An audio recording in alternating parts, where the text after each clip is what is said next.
Special report drawing on an American tradition you know, looking at the results of a president's first 100 days in office. We are now on the eve of Trump's first 100 days, a busy, sometimes chaotic period, not only for him as a president, if you follow news and politics, but really a chaotic period for the country at times, dealing with his choices and actions as president.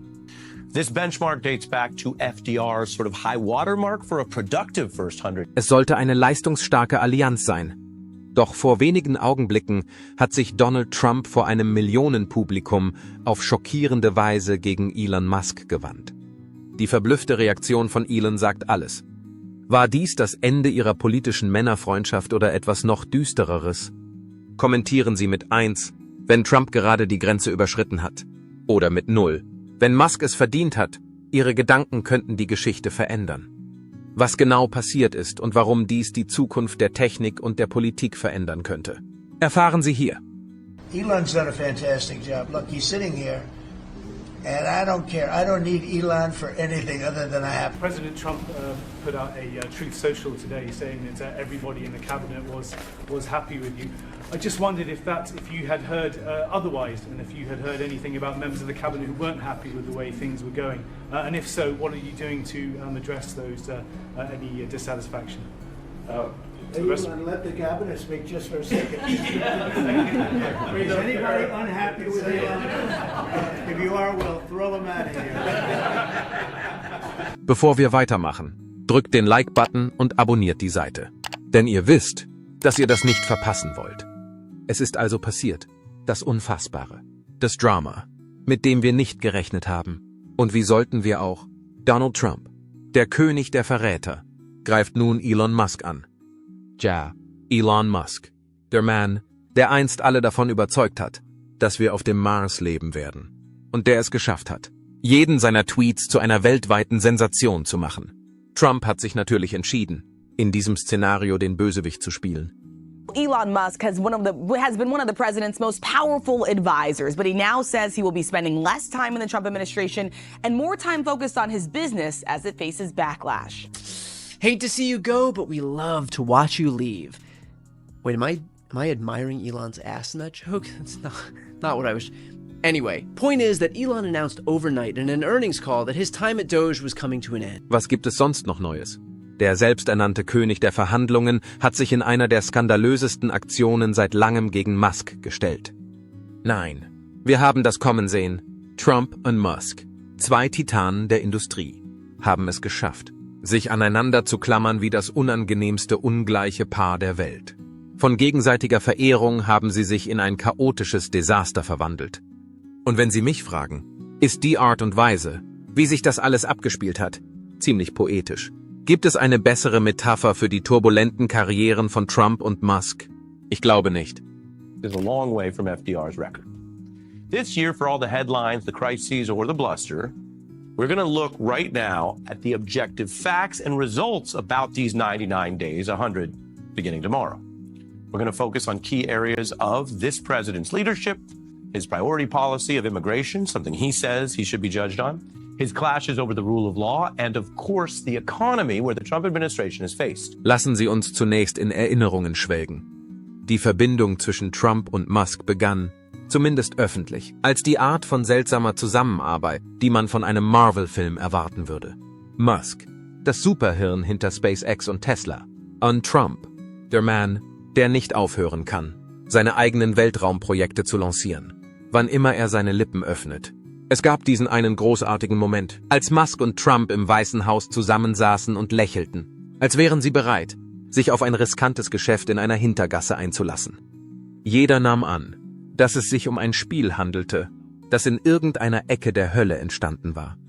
Elon Musk is such a unique relationship that you guys have to me, because I think in 2020 he voted for Biden, and now he's really done the 180, and you see a lot of these kind of bigger name celebrities doing a 180 and kind of being more supportive on your end. What is your guys' relationship? We have great support. That's great. I mean, he feels that this is the most important election ever. He thinks the other side is bad people.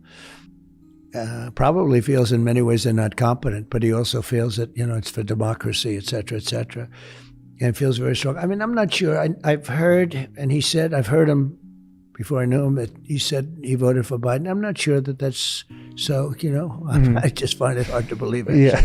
Die Welt schien zu glauben, dass diese beiden alles lösen würden. Musk mit seinen hochtechnologischen Ideen und Trump mit seinem, mangelnden Verständnis für alles.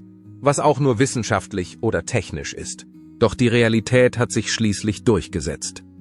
Diese beiden hatten nie wirklich etwas miteinander zu tun.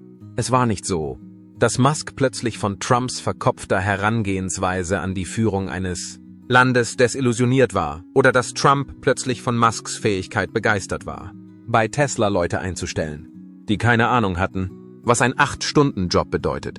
Nein, es war eher ominös. Tesla was under the most relentless short seller attack in the history of the stock market. Yeah. This is saying something. This was affecting our ability to hire people. It was affecting our ability to sell cars. It was terrible. They wanted Tesla to die so bad they could taste it. The White House is doubling down on its commitment to tariffs despite a continued dive on Wall Street. Those tariffs now putting him at odds with his advisor Elon Musk, Fox's Kevin Corke reports. Stocks closed lower Monday, the market dropping for a third straight day. At the White House, the president digging into his global tariff strategy, dismissing fears his economic policies could drive traditional U.S. Die schärferen politischen Ansichten von Musk irritierten Trump.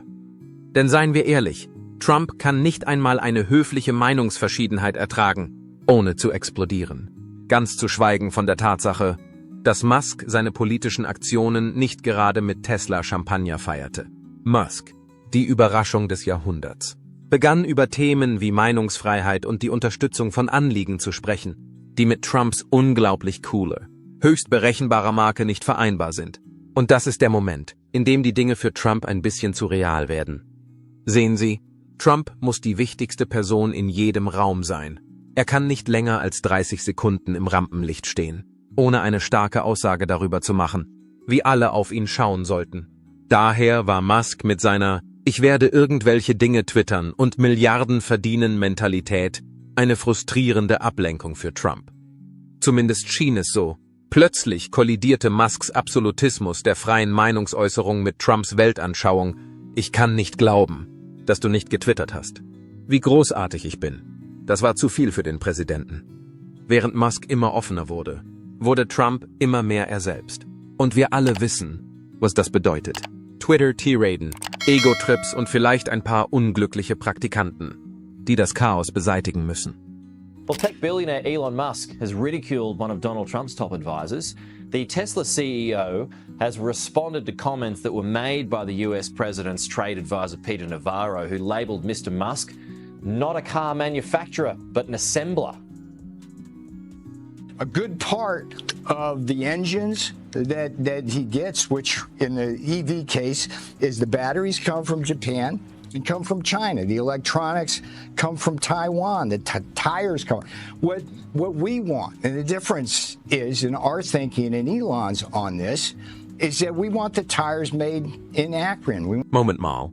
Der Teil mit der Verleumdung, der ging mit einem Knall los. Sprechen wir über den Zeitpunkt, als Trump Musk offiziell als Gegenspieler, oder, wenn Sie so wollen, aus Funke, bezeichnete. Nein, es war ein einfacher, aber erfolgreicher Ansatz. Trump ging öffentlich auf Musk los. Er mag anfangs subtil gewesen sein, aber Subtilität ist nicht gerade eine von Trumps Stärken. Seine Art, hinterhältig zu sein, gleicht einer Abrissbirne im Gesicht. Musk war einst Trumps Goldjunge, jemand, den man respektierte und sogar bewunderte.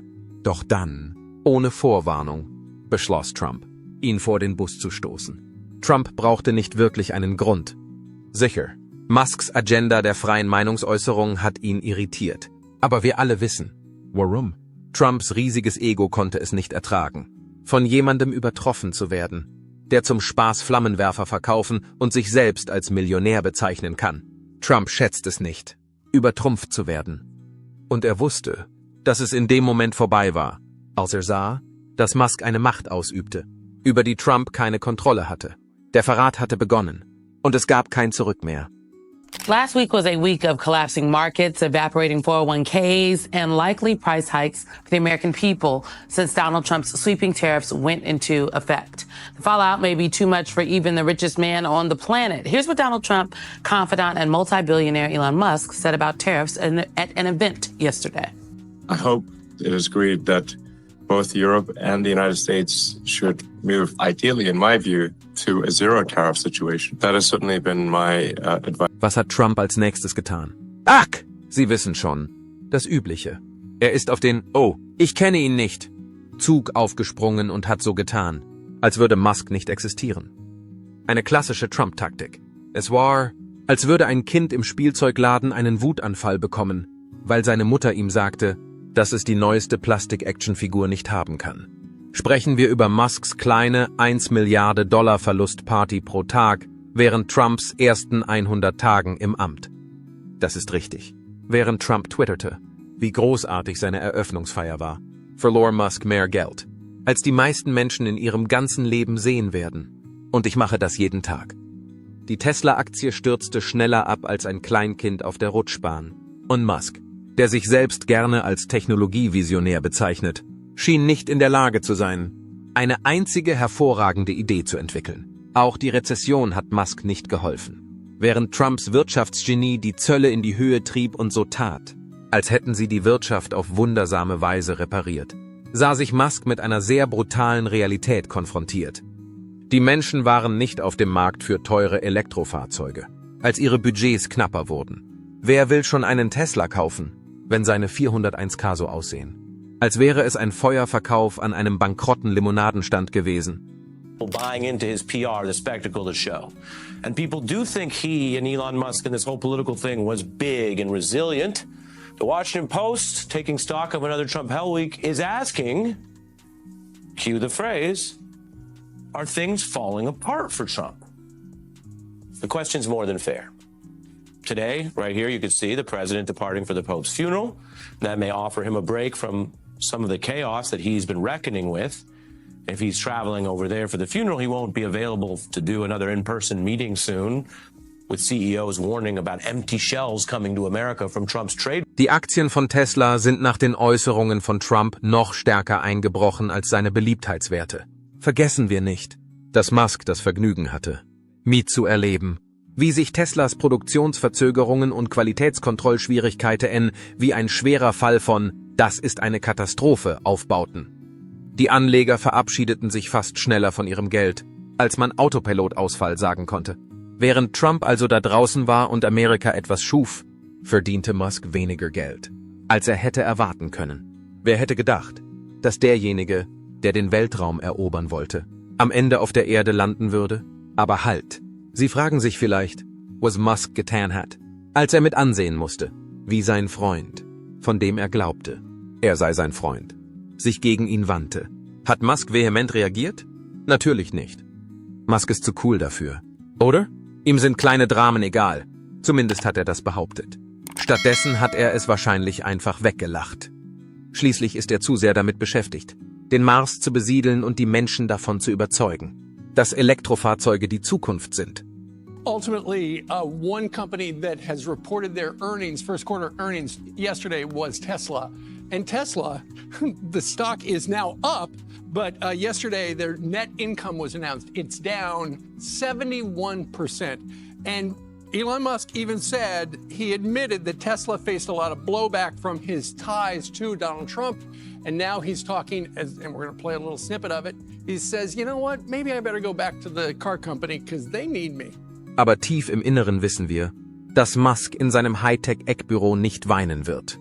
Aber Trumps unerwartete Wende kann ihn nicht glücklich gemacht haben. Dieser Verrat war jedoch mehr als nur ein privater Streit. Oh nein, das war das Stadtgespräch. Die Medien nutzten wie immer die Gelegenheit, um über jeden pikanten Aspekt des Konflikts zu berichten. Die Menschen hatten buchstäblich Schaum vor dem Mund bei der Vorstellung, dass 2 Milliardäre, die beide, seien wir ehrlich, nicht in der Lage sind, normal Menschen zu sein, einen regelrechten öffentlichen Streit anzetteln. Musk blieb vielleicht auf einer gewissen Ebene stumm, aber alle anderen hatten ihren großen Tag. Die Trump-Anhänger waren überall und jubelten, weil ihr Mann wieder einmal einen größeren Fisch zu Fall gebracht hatte.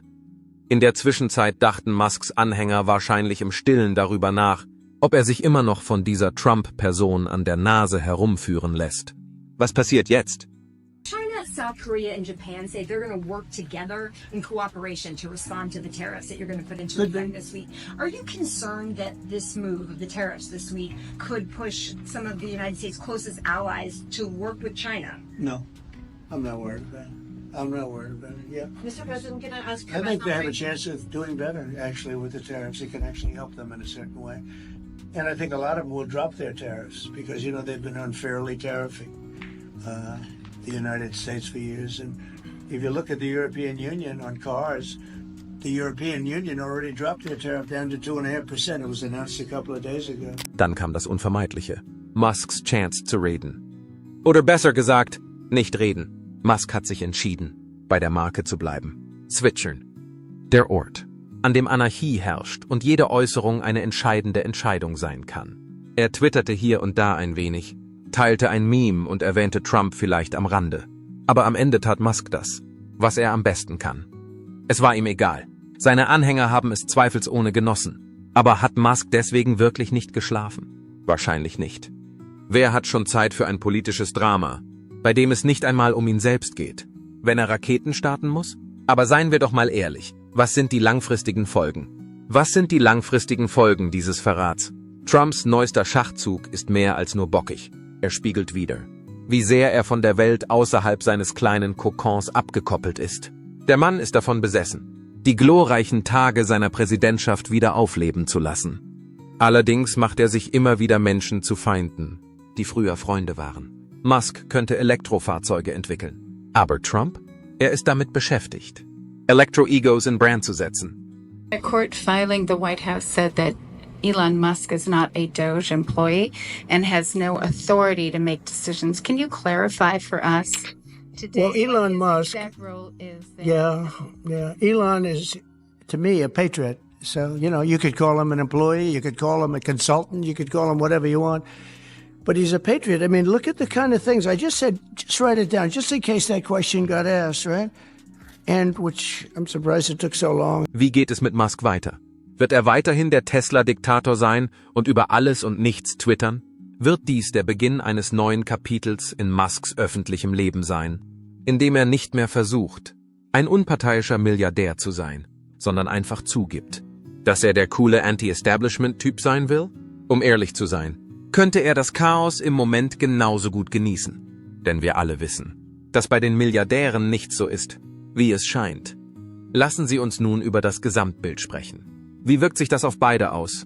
Trumps Hinterhältigkeit ist vielleicht nur die jüngste in einer langen Reihe von Selbstsabotagen, die ihn als den am wenigsten berechenbaren Menschen auf der Welt erscheinen lassen. Er ist nicht in der Lage zu widerstehen. Der Typ sieht aus wie eine wandelnde Katastrophe mit einem furchtbaren Haarteil. Aber für Musk könnte es eine Warnung sein, dass seine politischen Ideen nicht ganz so cool sind, wie er glaubt, dass sie es sind. Sicher, er hat eine kultische Anhängerschaft. Aber Trump zu verlieren, muss doch ein bisschen wehtun. Und was ist mit uns? Wir müssen also zusehen, wie sich die ganze Situation entwickelt, mit Popcorn in der Hand, und darauf warten, dass die nächste Bombe hochgeht. The higher the tariff, the more likely it is to have them come into the higher the tariff, the more you're going to put on the value of that piece, those goods, the higher people are going to pay in shops. Ready? The higher the tariff, the more likely it is that the company will come into the United States and build a factory in the United States so it doesn't have to pay the tariff. That will take many, as you know, that will take many years. In fact, I'll tell you, you know, there's another theory is that the tariff, you make it so high, so horrible, so obnoxious that they'll come right away. When I do the 10%. Und seien wir ehrlich, sowohl Trump als auch Musk planen aufgrund des Aufruhrs zweifellos bereits ihren nächsten großen Schritt. Ob es sich nun um eine Twitter-Schlacht oder eine Reise zum Mars handelt. Um die Dinge zu klären. Die Welt wird diese beiden nicht so schnell vom Haken lassen. So, da haben Sie es. Die neueste Folge der Trump-Musk-Geschichte. Verrat. Egoismus und das ganze Chaos, das mit zwei der lächerlichsten Milliardäre einhergeht, die wir je gesehen haben. Keine Sorge. Leute, es wird noch mehr Dramen geben. Und wenn die Geschichte ein Wegweiser ist, werden sie in kürzester Zeit wieder aufeinander losgehen. Bleiben Sie dran. Denn wer weiß, welche verrückte Wendung diese beiden als nächstes nehmen werden. Lassen Sie uns nun über Musks Zukunft sprechen. Denn hier wird es interessant. Musk, der die Welt einst davon überzeugte, dass er das schärfste lebende Technikgenie ist, scheint einer politischen Karriere näher zu kommen. Und ich spreche nicht von einer Kandidatur für das Präsidentenamt. Ich meine ernsthaften politischen Einfluss. I've got to start with this. So, he's working for free with Doge. He's kind of putting a lot of his life on hold. And you sued Twitter a number of years ago. You just made him pay you $10 million? That's right. That's right. That's well, I sued from long before he had it. Yeah. And I mean, they really did a number on me, you know. And I sued, and they had to pay. They paid $10 million settlement. You're okay with that?